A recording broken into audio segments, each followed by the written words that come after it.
안녕하십니까. 존경하는 성남시민 여러분, 신상인 시장님을 비롯한 공직자 여러분, 정론 집힌 언론인 여러분, 박강순 의장님과 동료 의원 여러분, 서은경 의원입니다.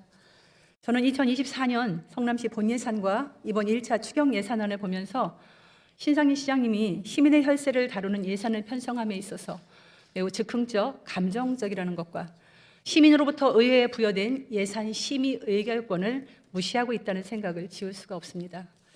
예산 편성이란 정책과 사업의 추진에 있어 사업 평가를 통해 우선순위를 정하고 예산을 세밀하게 조정하여 적재적소의 재정을 투입하므로 건전한 지방 재정과 성장하는 지역 경제라는 목표를 달성해가는 과정입니다.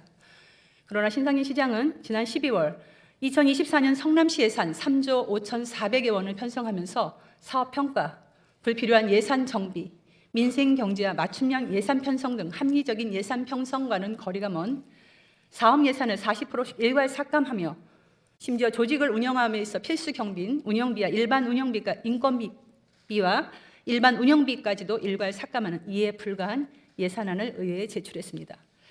경기 침체로 인한 재정 수지 악화 예상이 일괄 삭감의 이유였습니다.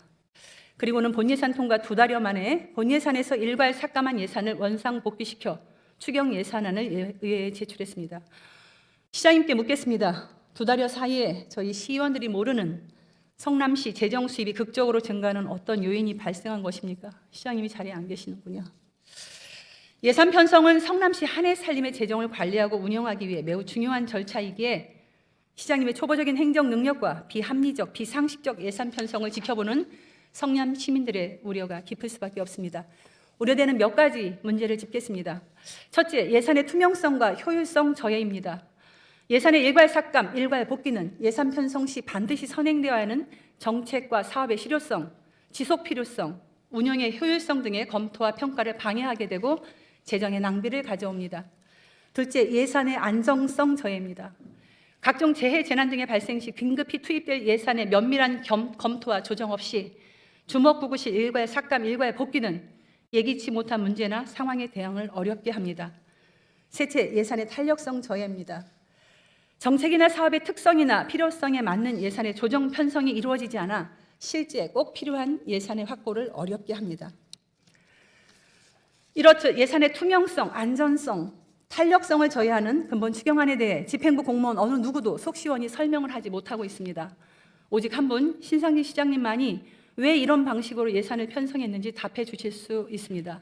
답변을 기다립니다. 노후계획 도시 특별법 일명 재건축 특별법이 통과된 후 분당 내 재건축 추진이 곳곳에서 국회의원 예비 후보들의 초청회 강연이 간담회가 열고 있습니다.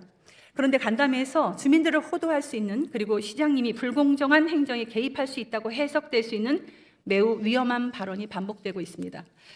분당의 모 국회의원 후보가 수차례 주민 공청회에 참석해서 국토부, 성남시장 본인을 원팀으로 강조하며 선도지구 지정 시 정성평가 부분에서 성남시장이 모종의 역할을 할 수 있다고 이해될 수 있는 뉘앙스의 발언을 하고 있습니다. 자칫 시민들이 신상진 시장님을 선도지구 지정에 불공정하게 개입할 것으로 오해하지 않을까 우려가 됩니다. 실제로 간담회가 끝나고 시민 한 분이 저에 대해 질의를 하기도 했습니다. 이는 공무원의 선거 중립 의무와도 무관하지 않으며 시장님의 명예를 위해서도 이러한 발언에 대해 각 국회의원 후보들에게 강력히 경고하셔야 할 것입니다. 참고로 특별법에 따라 국토부가 기본 방침을 만들 때 경기도의 의견을 들어야 하며 선도지구 등 특별 예정지구가 담길 기본 계획은 지자체가 만들지만 승인권자는 경기도지사입니다. 마지막으로 제 지역구 현안 중 정자 어린이 복합문화센터에 보다 신속한 추진을 요청드립니다. 국고국립 어린이집과 돌봄센터를 포함하고 있는 지하 1층, 지상 4층의 본 사업은 2024년 2월 현재 설계가 공모 중인데 준공은 2027년 7월로 무려 3년 5개월 뒤로 예정되어 있습니다. 사업지 바로 옆 늘푸른 초등학교는 학생 수가 1,300여 명으로 과밀학급인데다 유휴교실이 없어서 변변한 돌봄교실 하나 운영하지 못하다 보니 늘푸른 초 학부모님들은 조속히 어린이 복합문화센터가 완공되길 기다리고 있습니다.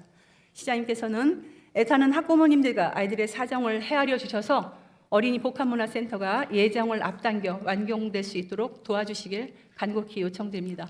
경청해 주셔서 감사합니다.